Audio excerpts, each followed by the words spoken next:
the funny thing is they sweep across the desert, and where do we go back to your aerial? Uh-huh. It's up. What they do is they sweep all the way across. I don't know how good your aerial is, but the Great Pyramid is 756 feet on each side in side length. Right. And if you'll notice, on the lower east side, there are 3 holes. There are 3 oblong holes. Can you see those in a T shape? Yes. Yes. Okay.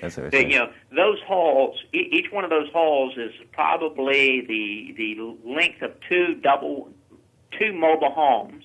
You could probably put 2 double-wide mobile homes in each one of those holes, end to end. Drop them in there, and you would not see anything above ground. That's how big those holes are. Wow. Uniquely, the paths you're looking at, they sweep from across from the lower right of the photo, which is the east side. They sweep across the desert, and they converge coming into the T to the mid-east side of the Great Pyramid. Oh. And to me, I found this amazing because when they converge at a large, square, very, very deep hole on the mid-body east side. It looks like a point of light possibly on the aerial image. Do you see that? I think I know what you mean. Okay. There's right on the mid-body side, there's a small square hole. On mine is small enough it looks like it's just a little dot. Right. There's a little square hole. Okay. Okay, go ahead and shift now to the picture of the Whidden cavity. All right. Do you have it? Not quite. I'm not sure what I titled that one. I thought I had it titled Whidden Cavity. Is that in there? It was the photos I had. Yeah. I'm asking them in there, sorry. It's the one with the hole. Probably like the 7th picture down. Keep going. Oh, it won't? Well, here's what we find while they're looking for the photo. These multiple paths sweep across the desert, coming in from the east.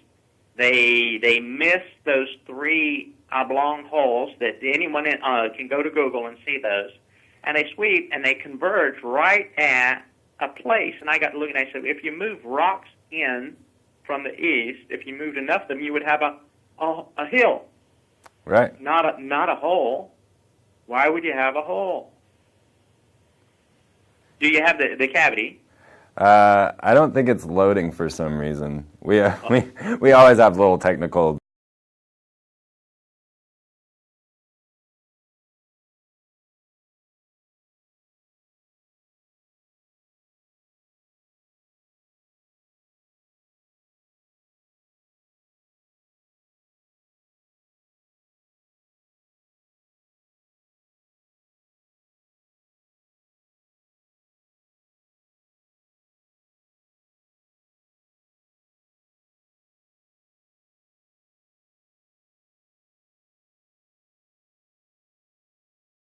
Difficulties here.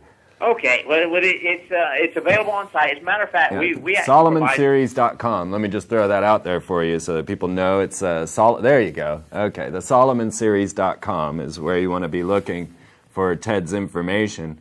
Okay, we now have the Whidden cavity up there. Okay, the paths we just showed you sweep from the eastern side of the eastern face of the Great Pyramid, from a hole in the ground, basically. Sweep across the desert, and they all converge at this hole, which is a rather deep hole. And if you go to like Google Earth, you go get one of our drawings and we explain everything in the drawing, and then you can go to Google Earth and get your own once you've been walked through it. The wall, the bulkhead shown in the bottom of that hole is large. The hole is large enough you can see it from satellite imagery. Wow. And the wall itself is. And as we stood there looking at the hole, we realized the only thing harder than making a large, square, deep, vertical hole in the desert, in this type terrain, would be to make it and then leave a wall in the middle. Right. I mean, make it a big hole. Once you cut out the edges, then you swing a big hammer or, do whatever you need to do to break the stone out. That's one thing. But then when you get down and say, fellas, I want a perfectly square wall in the bottom of my hole. I was thinking there's something significant here. We have missed something major. Yes. We've, for some reason, no one's told us about the northeast corner being natural, the southwest corner just off from it being natural.